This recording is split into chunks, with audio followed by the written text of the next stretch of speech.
अस्सलाम वालेकुम नाज़रीन, मैं हूं आपका मेज़बान अमजद चौधरी। आप देख रहे हैं मंजर-ए-आम। इस वक्त मंजर-ए-आम की टीम मौजूद है गुलशन थाना कराची में। एक अफसोसनाक वाक़या कराची में पेश आया है। लोग घरेलू मसाइल की वजह से अपने आप को मारने पर तैयार हो जाते हैं। कुछ ऐसा ही वाक़या आज कराची के इलाके गुलशन इकबाल ब्लॉक 1 में पेश आया कि बाप ने, बताया जा रहा है ज़राए के मुताबिक, बेटी, बहू और अपनी ही बेगम को जान से मार दिया। वो किस तरह मारा, आज ये जानने की कोशिश करेंगे। कहा जा रहा है कि उन लोगों के माली हालात बहुत ज़्यादा ख़राब हो गए थे, उसकी वजह से उन्होंने तंग आकर ये फैसला किया।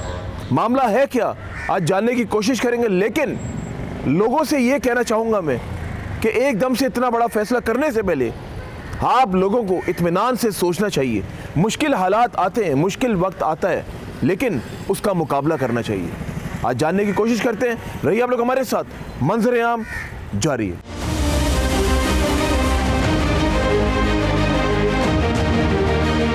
मैनेजर है कि इस वक्त मंजर-ए-आम की टीम मौजूद है गुलशन पुलिस स्टेशन में। अफसोसनाक वाक़या, लोग ऐसा काम कर तो जाते हैं, फिर बाद में पछताते हैं। ना सिर्फ ये जो प्रोग्राम की कवरेज जो आज हम लोग कर रहे हैं मंजर-ए-आम की टीम, इससे पहले भी मैंने ऐसा प्रोग्राम किया था शमसी सोसाइटी मलीर की तरफ। तो उस वक्त भी कुछ ऐसे ही फाइनेंशियली मामला थे। लोग बाद में एकदम से अफसरदा से हो जाते हैं कि हमसे हो क्या गया। एक ही घर से 3 लाशों का उठ ही आना, वाकई उस घर के अंदर ये कुरहाम ना मचे तो क्या होगा। आइए जानते हैं। मेरे साथ मौजूद हैं जाहिद सोमरू साहब, जो कि तर्जुमान है कराची बार एसोसिएशन के और हाई कोर्ट के एडवोकेट हैं। उनसे बात करते हैं, उनसे जानते हैं, क्योंकि जो हमारे जो एडवोकेट्स हैं इनकी बड़ी गहरी नज़र होती है ऐसे मामला में, और इनके पास तो माजी में भी इस तरह के बहुत सारे केसेस आए होंगे। ये पहला केस कराची के अंदर रोनुमा नहीं हुआ है, इससे पहले भी बहुत सारे केसेस रोनुमा हुए कराची में, जिसकी कवरेज मैंने भी की है। आइए खुशामदीद करते हैं जाहिद सोमरू साहब को। जाहिद साहब अस्सलाम वालेकुम। वालेकुम सलाम। थैंक यू अमजद साहब, एंड थैंक यू चैनल 5 की मैं टीम का शुक्रगुजार हूँ कि इन्होंने मौका दिया मुझे ऐसी ये थे उस पर बात करने का, कि जो मैं ये कहूँगा बहुत ही ज़्यादा अफसोसनाक वाक़या है। तो इसमें मैं ये कहूँगा कि क्योंकि चंद रोज़ कबल ही ये वाक़या हुआ है, तो उसमें बेसिकली ऐसे वाक़या तब पैदा होते हैं जब फाइनेंशियली बहुत ही ज़्यादा क्राइसिस में कोई मामलात में घिरा हुआ हो। जैसा कि इसमें यह है कि मालूमात के मुताबिक ऐसा है कि इसमें तकरीबन 1.5 करोड़ के करीब इनके ऊपर कर्जा चढ़ गया था, जिसमें हम ये किराए तक शामिल है कि घर के किराए, बिजली के बिल, बहुत सारे मामलात। इसमें मैं ये भी कहूँगा कि इसमें लोन तक का शामिल है कि लोन तक इन्होंने ले लिया था जो कि नहीं वो कर पा रहे थे। अब फिर उन्होंने मिलकर डिसाइड किया, जो हमारी मालूमात के मुताबिक मिलकर डिसाइड किया कि हमें जो है ना अब एक ही रास्ता बचता है, जो कि है खुदकशी का। तो खुदकशी के उसमें जब डिसाइड किया कि उसके बाद इन्होंने जो है ना लेके आए कि कुछ ऐसी लिक्विड चीज़ें होती हैं जो किसी चीज़ में मिला के किसी को खिलाई जाए तो वो मौके पे ही डेथ हो जाती है। तो उनमें से इन्होंने शुरुआती ये हुआ कि शुरुआती फेज़ में लेडीज़ ने वो करना है। 3 लेडीज़ थी, जिनमें से एक जो है ना बहू थी, एक उसकी जो मेन मुलजिम है उसकी मुलजिम, तो ये नहीं कहूँगा कि इनके साथ वो हुआ। तो उनकी एक बहू थी, एक बेटी थी और एक वाइफ थी। तो उन्होंने उनको खिलाया। फर्स्ट फेज़ में उनको खिलाने के बाद उनका इंतकाल वो कर गई उसी टाइम, कुछ टाइम के बाद ही।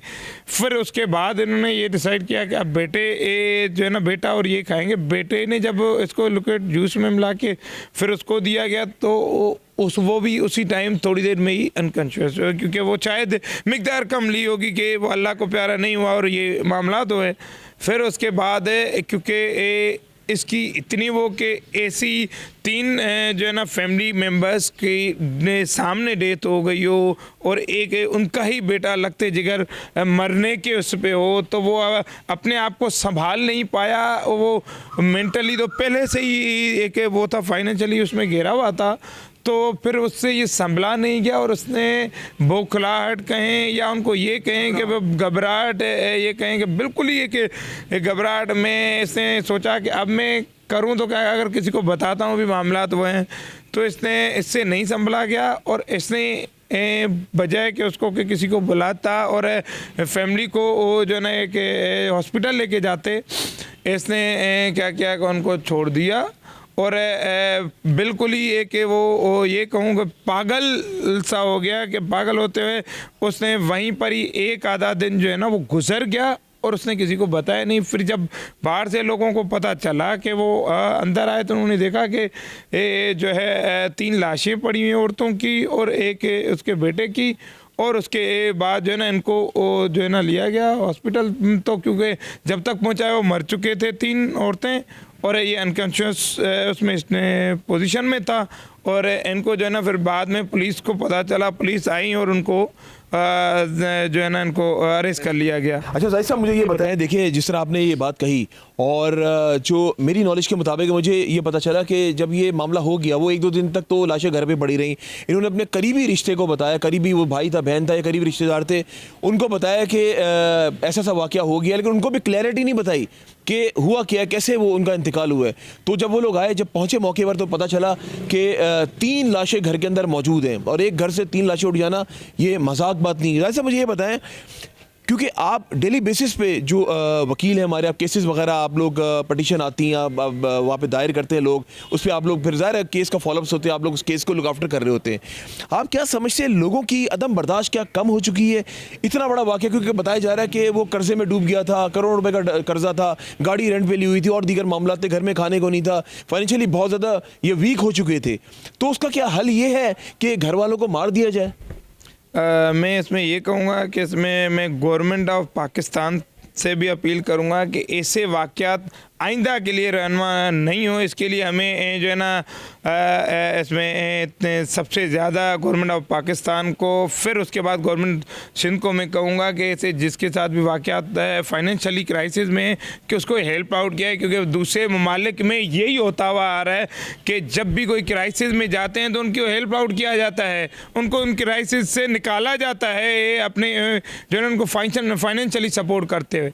बट यहाँ पे ऐसा वाक़या हुआ जिस पे मैंने आईजी साहब से भी हमारी बात हुई है, उस पे भी इस पे वो फेयर इन्वेस्टिगेशन होगी इंशाल्लाह ताला, कि जो भी अगर कोई मुलविस हैं तो उसको भी कैफरे किरदार तक पहुँचा जाए। बट इस मामले में थोड़ा ये है कि क्योंकि फाइनेंशियली वो था तो खुदकशी की तरफ का मामला मुझे अब तक लगता है, क्योंकि पोस्टमार्टम रिपोर्ट भी फाइनल अभी नहीं आई है, तो उसके बाद ही डिसाइड किया जाए। दूसरी बात आपने कही कि इसमें जो है ना वो उनके भाई वगैरह रिश्तेदारों को, तो मेरे प्यारे भाई उसमें ये सुनने में आया कि उन्होंने जब जो रिश्तेदार हैं उनको पता चला कि अब कांटेक्ट नहीं हो पा रहा है, तो वो घर पे आए, तो फिर इसने दरवाज़ा तो खोलना ही था, दरवाज़ा खोला तो ये सारी चीज़ें उन्होंने देखी, तो फिर एक पुलिस को बताया गया कि ये वाक़यात हुए, उन्होंने दूसरे तरीके से मामलात को बताया। अच्छा साइमन, मुझे ये बताएं, आप ह्यूमन राइट्स, ज़ाहिर है बड़ा अहम किरदार है ह्यूमन राइट्स के हमारे इदारों का, तो क्या समझते हैं साइमन, माजी में भी हमने, मुझे याद है कि आप ही के साथ आप मेरे प्रोग्राम्स में आए थे, हमने कुछ ऐसे प्रोग्राम्स भी किए, कई साल पुरानी मैं बात कर रहा हूँ, लेकिन अब माशाल्लाह आपको भी एक तजुर्बा हो चुका है इस फील्ड में रहते हुए, अपना काम करते हुए, आप अपने काम में महारत भी रखते हो, मैं अपने काम में महारत रखता हूँ। साइमन क्या कहोगे इस बारे में, अगर दिमागी कोई बीमारी थी, दिमागी मसला, इसको मैं दिमागी बीमारी कहता हूँ, तो क्यों नहीं आपने माहिर नफ्सियात का आपने जाके सहारा लिया कि जाते उनके पास, उनसे पूछते, शायद वो माहिर नफ्सियात का काम ही है ना। हमारे यहाँ तो ये अलमिया है कि हम लोग समझते हैं कि पागल हो गए तभी डॉक्टर के पास जा रहा है, पागलों के डॉक्टर के पास। पूरी दुनिया में अगर देखा जाए तो लोग माहिर नफ्सियात का सहारा लेते हैं। पहले मुझे बताओ इस बारे में क्या कहो। सर, बड़ा इंतहाई अफसोसनाक वाक़या है और हमारा जो दिल है वो खून के आंसू रोता है इस बात पे। ये कोई पहला वाक़या नहीं है। अमजद साहब, आपको याद होगा यही गुलशन का थाना था और एक छोटी बच्ची ने जो है वो ख़ुदकुशी कर ली और दरिंदगी से उसकी मौत होती है। उससे बाद हम इब्राहिम हैदरी थाने पे भी आपकी टीम हमारे साथ हमेशा साथ रही इंसानी हकूक़ पे। तो बात ये है कि देखें, इसको हम ये रियासत की ज़िम्मेदारी है सर, हुकूमत वक्त की ज़िम्मेदारी है। ये जो मौत है वो 3 नकात पे हम समझते हैं कि ये माशी बदहाली भी है, ज़हनी दबाव भी है और मशर्ती सुलझाव जब तक नहीं होगा तो इस तरह के मामलात आते रहेंगे। इससे पहले भी आते रहे हैं। तो इस बात की कौन हमें यकीन दहानी कराएगा कि आने वाले वक्त पे ये इस तरह के मामलात नहीं होंगे। एक घर के अंदर 3 लोग का मर जाना ये बड़ा अफसोसनाक वाक़या है। और जहाँ तक हमारे ह्यूमन राइट्स के दोस्तों ने इसकी तहकीक तहकीक की तो हमें ये पता चला कि ये मतलब एक निजी सोसाइटी में रह रहे थे अपार्टमेंट्स में, और वहाँ पे होता ये कि ये 4 लाख रुपए वहाँ पे एडवांस देते हैं, वहाँ पे रहते हैं, उसके बाद 3 महीने का किराया ना होना तो ये माशरती दबाव या आप इसको माशी हालात ही कह सकते हैं। उसके बाद एक मतलब फैमिली के अंदर 3 माँ, बेटी और बहू का मर जाना।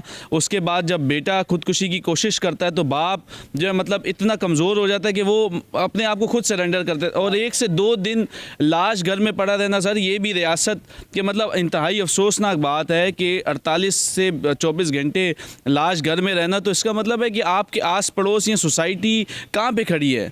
मुझे ये बताएं कि आप वसी तजुर्बा रखते हैं जाहिद साहब, आप बड़े बड़े केसेस देखते हैं, आप क्या समझते हैं आने वाले वक्तों में इन केसेस को? देखिए वो सही इदारे, वो मैं मानता हूँ रियासत की जिम्मेदारी होती है, लेकिन अवाम के, जिसमें मैंने स्टेटस सिंबल की बात की, लोग इस चक्कर में भी तो आ जाते हैं कि मैं कहता हूँ कि अपने चादर से ज़्यादा पाँव बाहर नहीं जो है ना वो रखने चाहिए। लोग चादर से बाहर पाँव रख रहे होते हैं, उसकी वजह से भी ये मामला हो जाते हैं। इस हवाले से क्या कहेंगे? जैसा कि आपने बताया कि चादर से पाँव बाहर रख लेते हैं, तो ये खास तौर पर पाकिस्तान में होता हुआ रहा है। बाहर ममालिक में ऐसा नहीं है दिखावा।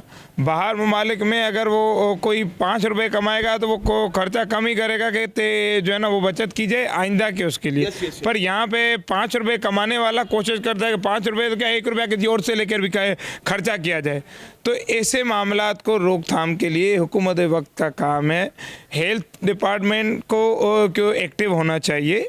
इस तरीके के जो भी वाक़यात होते हैं, जैसा कि आपने और साइमन साहब ने बताया कि साइकेट्रिस्ट के पास जाना चाहिए, तो साइकेट्रिस्ट अवेलेबल होना चाहिए। गवर्नमेंट ऐसे हॉस्पिटल्स बनाए सिर्फ और सिर्फ साइकेट्रिस्ट के हवाले से कि जो ऐसी ट्रीटमेंट करे कि जो भी ऐसे मामलात में अगर गिर जाते किसी भी माशी मामलात के हवाले से तो उसको हेल्प आउट कर सके। और मैं इसमें ये भी कहूँगा कि इसमें बहुत हद तक, मैं अगर ये कहूँ तो गलत नहीं होगा, कि इसमें रियासत की जिम्मेदारी भी बनती है कि अपने जो है आवाम की जो है ना वो हर चीज़ की हिफाजत कर लेना, कि उसको इसमें अगर बचाने के उस पर आती ना रियासत बचा सकती थी। जी नाज़रीन, डबल विंडो पे आप लोग वो वीडियो भी देख रहे होंगे जिसमें बाप और बेटा खड़े में, लेकिन हम लोग कानून के दायरे में रहते हुए प्रोग्राम कर रहे हैं और बिलर करके उनकी शक्लें हम दिखा सकते हैं, क्योंकि उनका बात यह है कि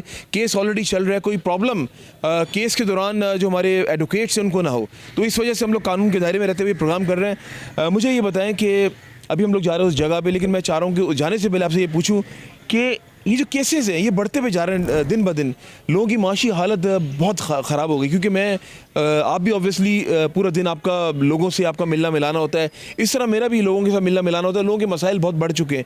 क्या आप समझते हैं जाहिद साहब कि लोगों ने अपनी ख्वाहिशात क्या ज़्यादा कर ली हैं, उस वजह से भी हो सकता है?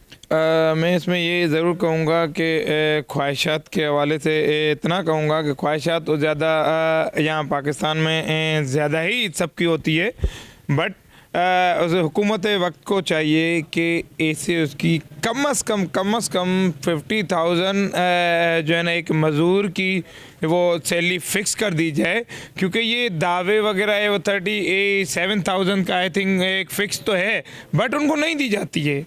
जब भी अगर आप किसी भी उसमें जाते हैं फैक्ट्री में या कहीं पर भी, तो वो 20,000 15,000 या इतनी मज़दूर की तनख्वाह कम से कम 50 से 60,000 रुपये होनी चाहिए, ताकि वो अपने मामलात को 50-60 हज़ार, हालांकि कोई इतनी बड़ी अमाउंट नहीं है, पर वो कुछ अपने मामलात को बेहतर बनाने के लिए कर सकता है।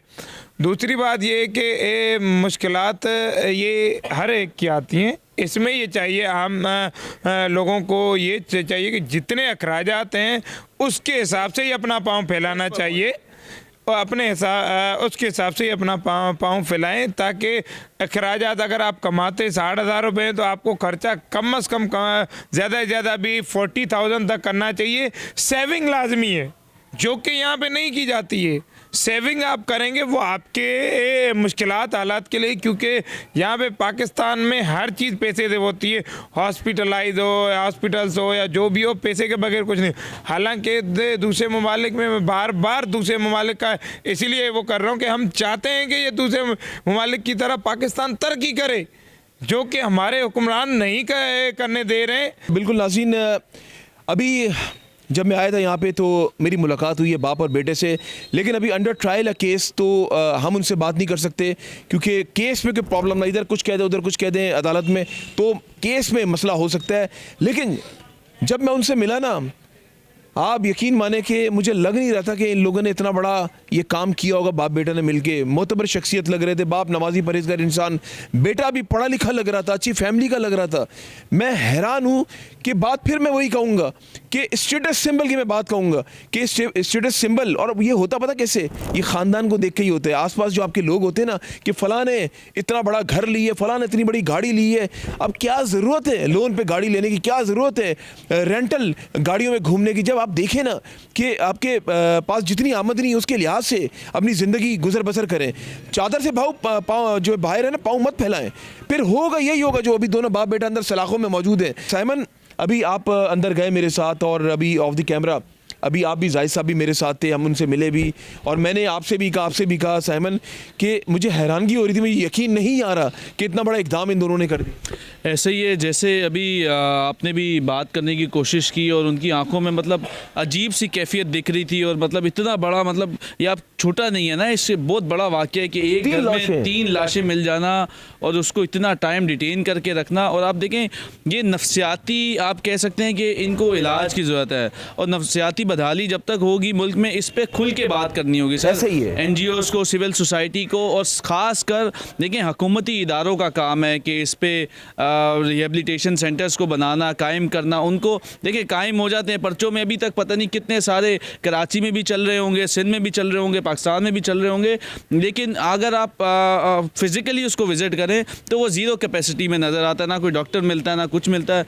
तो सर नफ्सियाती बदहाली पे बात करनी होगी, माशरती हालात पे बात करनी होगी, तो ये मामलात मेरे ख्याल से आगे सुलझाव की तरफ जाएंगे। नहीं तो सर इस तरह के मामलात आएंगे, लाशें हम उठाएंगे और बस यही हम देखते रहेंगे। बिल्कुल आप सही कह रहे हैं। मेरी आप दोनों से दरख्वास्त है, आप लोग भी चले मेरे साथ जिस जगह पे ये वाक़या हुआ है, और मैंने कोशिश की कि SIO और IO का इंटरव्यू ले सकूँ, लेकिन ज़ाहिर वो उस केस की मसरूफियात में वो थाने में मौजूद नहीं है। वो सुबह से मुझे बताया जा रहा है वो उस केस को लुक आफ्टर कर रहे हैं, तो केस जब तक पाया तकमील तक नहीं पहुंचा था, तो वो भी नहीं चाह रहे कैमरे सामने आके बात करें। चलते हैं वो जगह दिखाते हैं आपको, कोशिश करते हैं वहाँ जाके लोगों से बात करने की भी, और बड़ी ज़बरदस्त बिल्डिंग है, बड़े ज़बरदस्त लोग वहाँ पर रहते हैं। क्योंकि मैंने जब कुछ वीडियोज़ देखी, मेरे भी कुछ जानने वाले आस पास रहते थे, बताया जो रेजिडेंसी, हरमेन रेजिडेंसी की मैं बात कर रहा हूँ, एक अच्छा पोश एरिया का पूरा एक ब्लॉक्स बनाए हुए, अंदर एक अच्छा निज़ाम है वहाँ का, लेकिन उसके बाद इतने अच्छे लोगों का रहना, और वो वहाँ का जो किराया है ना वो भी 2-3 लाख से कम नहीं होगा, जिस तरह के फ्लैट्स अंदर बनाए हुए। तो इस तरह की जगह अगर लोग रहते होंगे और लोग शऊर रखने वाले लोग, पढ़े लिखे, उसके बाद ऐसा वाक़या हो जाना ना, ये मेरे लिए भी, क्योंकि मुझे इतने साल हो गए सहाफ़त करते हुए, ये मेरे लिए भी आज एक नई स्टोरी है मेरी ज़िंदगी में कि जो मैंने माजी में प्रोग्राम्स किए वो तो पोश एरियाज़ नहीं थे, वो तो घर के हालात उनके पहले ही ख़राब थे, शुरू से ख़राब थे, उन्होंने ऐसा कर दिया, लेकिन इनके हालात तो बहुत अच्छे थे। लेकिन ऐसा क्या हो गया, क्यों हो गया, ये समझ से बाला तर है। रही आप लोग हमारे साथ, मंजर आम जारी है।